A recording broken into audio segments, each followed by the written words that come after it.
c'est l'histoire de la manière dont un rêve révolutionnaire d'unité a créé un mouvement mondial, des siècles avant qu'il n'ait un nom. Avant de commencer, pensez à liker et à vous abonner pour recevoir la notification de notre prochaine vidéo. Pour comprendre la naissance de la francophonie, nous devons d'abord nous pencher sur le paysage linguistique de la France à la fin du XVIIIe siècle.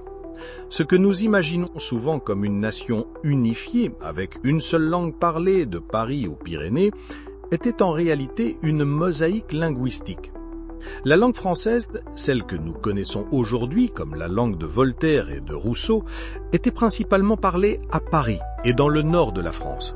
Pour la grande majorité de la population, leur vie quotidienne se déroulait dans une langue différente. Le breton, l'occitan, l'alsacien, le flamand, le basque, le catalan et d'innombrables autres dialectes régionaux, collectivement appelés patois.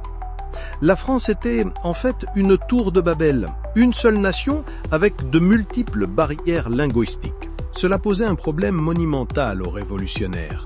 Leur grand projet était de créer une nouvelle république unifiée basée sur les principes de liberté et d'égalité. Ils voulaient construire une nation de citoyens, pas de sujets. Mais comment pouvait-on avoir une nation unique et unifiée si ces citoyens ne pouvaient pas communiquer entre eux? Comment pouvait-on diffuser les nouvelles lois et la Déclaration des droits de l'homme si moins d'un quart de la population pouvait les comprendre? Pour les révolutionnaires, cette fragmentation linguistique n'était pas seulement une gêne, c'était une menace pour la survie même de la République. C'était un vestige de l'Ancien Régime, un symbole d'ignorance et de division qui devait être surmonté.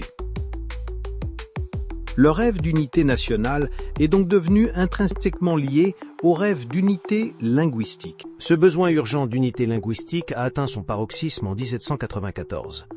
La figure clé de cette histoire est Henri Grégoire, un prêtre connu sous le nom d'abbé Grégoire, qui a présenté un célèbre rapport à la Convention nationale.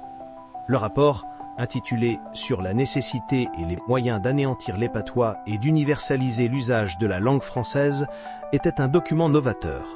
C'était un mandat clair et énergique en faveur de l'uniformité linguistique. Grégoire soutenait que l'usage des dialectes régionaux n'était pas seulement un symbole du passé, mais un obstacle au progrès et à la liberté.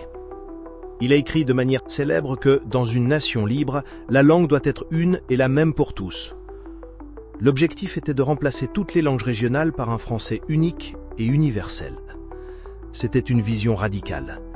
La langue française n'était plus la propriété exclusive de l'élite, mais un outil pour la libération et l'émancipation politique de tous les citoyens. Ce fut la véritable naissance, bien que non déclarée, de la francophonie. L'idée que la langue française pouvait être une force unificatrice, un héritage partagé pour un groupe diversifié de personnes, est née de ce creuset révolutionnaire. Les révolutionnaires français ont créé un nouveau paradigme puissant. La force d'une nation ne résidait pas seulement dans ses frontières ou ses armées, mais dans la langue partagée de son peuple. Cette idée, ce mandat pour un français universel, ne resterait pas confiné à la France. Il serait repris par Napoléon et transporté à travers l'Europe et finalement vers un continent entièrement différent. Napoléon Bonaparte a été l'homme qui a pris ce rêve révolutionnaire et en a fait un outil impérial. Alors qu'il conquérait de vastes étendues d'Europe, il n'a pas seulement imposé ses armées, il a imposé un nouveau système de gouvernance et de droit. Le Code Napoléon, un descendant direct des réformes juridiques révolutionnaires, a été écrit en français et appliqué à chaque territoire qu'il contrôlait. Le français est devenu la langue de l'administration, de la justice et de la bureaucratie. Ce fut la première expansion mondiale de cette idée révolutionnaire d'unité linguistique. En Belgique, dans certaines parties de l'Italie et de l'Allemagne, et aux Pays-Bas, le français a été imposé comme la langue du pouvoir, un symbole d'un nouvel État centralisé et puissant. Le rêve révolutionnaire d'une nation française unifiée avait été étendu à un projet impérial, où la langue était un outil crucial d'assimilation culturelle et politique. C'était la francophonie dans son enfance, un mouvement mondial né de la poussée révolutionnaire pour l'unité. Le chapitre le plus complexe et le plus ironique de cette histoire se déroule au XXe siècle. Lorsque l'empire colonial français en Afrique a commencé à s'effondrer, une nouvelle question s'est posée. quelle serait la langue de ces nouvelles nations?